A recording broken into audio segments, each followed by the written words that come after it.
Asante sana naibu wa rais Mheshimiwa Rigathi Gachagua, gavana wangu wa jiji la Nairobi Mheshimiwa Johnson Sakaja, naibu wa gavana Nyeri, senator wa Nyeri ambaye ni mwenyekiti wa kamati ya Kawi, mwenyekiti wangu, viongozi wote ambao wamefika hapa kumfariji ndugu yetu Meja Dong, viongozi wa kanisa, na wasalimu kwa jina la Yesu Kristo. Hamjambo. Hamjambo tena. Vile ambavyo Mheshimiwa wa Mkuruini, rafiki yangu huyu Mheshimiwa Kagushia, amesema watu wa Nairobi huwa tunakuwa na umoja sana.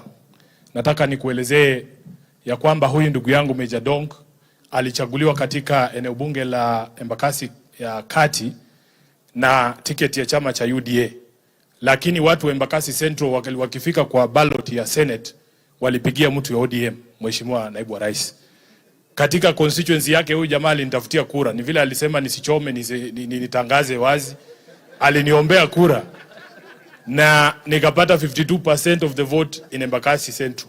Wakati ambapo kiongozi wowote wa Nairobi anapata shida, mheshimiwa, huwa tunasimama kwa kipamoja. Hata na mimi mwaka uliopita nilipoteza baba yangu mkubwa, hawa jamaa ndio waliweka lile hema kama hili wa viongozi wote wa Nairobi, kuanzia kwa governor hadi kwa MCAs wetu. Kwa hivyo tuko hapa kwa niaba ya sisi wote kama watu wa Nairobi. Meja Dong, wewe ni rafiki yangu. Ukipoteza baba yako lazima nije nisimame na wewe. Pole sikupata nafasi kuja nyumbani kule Nairobi, lakini nilisema lazima nifike hapa ili niweze kusema pole, kwa sababu wewe ni mmoja wetu. Nataka Mungu akupe nguvu na subra pamoja na familia yako ya kuweza kustahimili msiba huu ambao umeupata. Mimi nitasema mambo mawili peke yake. Mheshimiwa naibu wa rais, mimi siwezi jiita rafiki yako, ukweli tu. Sisi sio marafiki, hata leo ndio mara ya kwanza tumepatana hapa. Lakini nataka kukuambia mimi sinanga ubaya na wewe. Hakuna kitu chochote ambacho kinaleta uhasama. Hata huyu rafiki yangu hapa Kagushia juzi alisema kwa TV kichwa yangu ni kubwa sana. Mheshimiwa naibu rais, na unajua mimi ni Mluya. Sasa alikuwa anataka nifanye namna gani? Sisi watu wa Luya kila kitu ni kubwa. Ukiangalia size ya kiatu nimevaa, uangalie kichwa, uangalie mapua, kila kitu ni kubwa. Kwa hivyo Mheshimiwa naibu wa rais, ile mambo ambayo ilikuwa inatuletea tofauti, mimi naona ni kama inaenda ikipungua. Kwa sababu nilifurahi sana, nilisikia juzi hata wewe mwenyewe ukasema ya kwamba mumeangalia wakati ya implementation na mswada wa fedha mwaka uliopita, implementation ya ile taxation ambao umeweka.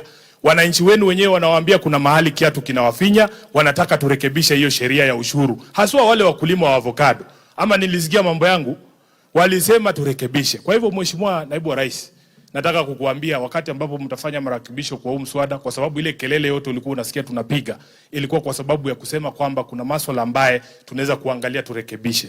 Utaleta hiyo mswada, mimi na Kagushia huyu hako nyuma yangu, tutafanya ile mabadiliko inahitajika ili wakulima wetu wasiendelee kungangana.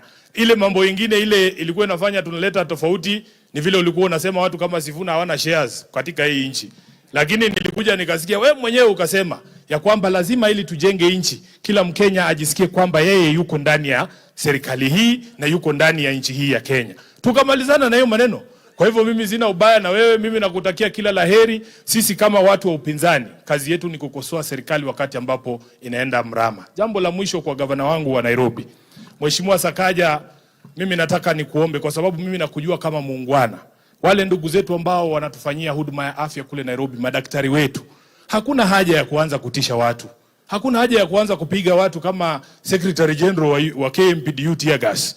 Unajua hiyo watu hawajazoea hiyo vitu. Hao ni madaktari wamekaa kwa shule miaka 6, wao wanakuja kusaidia tu wananchi. Ita hao watu mketi msuluhishe ile mambo ambayo iko pale, badala ya kutoa vitisho ya kusema sijui msiporudi kazi mtafanya namna gani. That is not the way to go. Na huyo SG mimi nilimpigia simu nikamwambia usione SG wa ODM anavaa sufuria kwa kichwa wakati ya maandamano ukafikiria yeye ni wazimu. Hiyo tear gas ilikugonga kichwa, kama ungekuwa na sufuria ungelala hospitali vile ulilala. Asante sana, Mungu awabariki.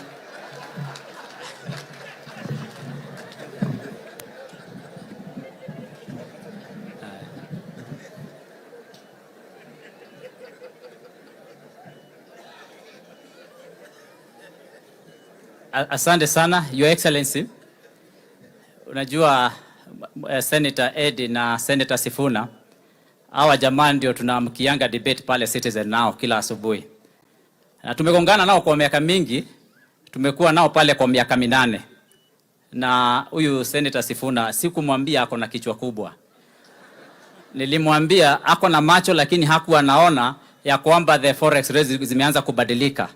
Nikamwambia hakuwa anaona ya kwamba shilingi ilikuwa 168 against dollar na sasa imeanza kwenda chini.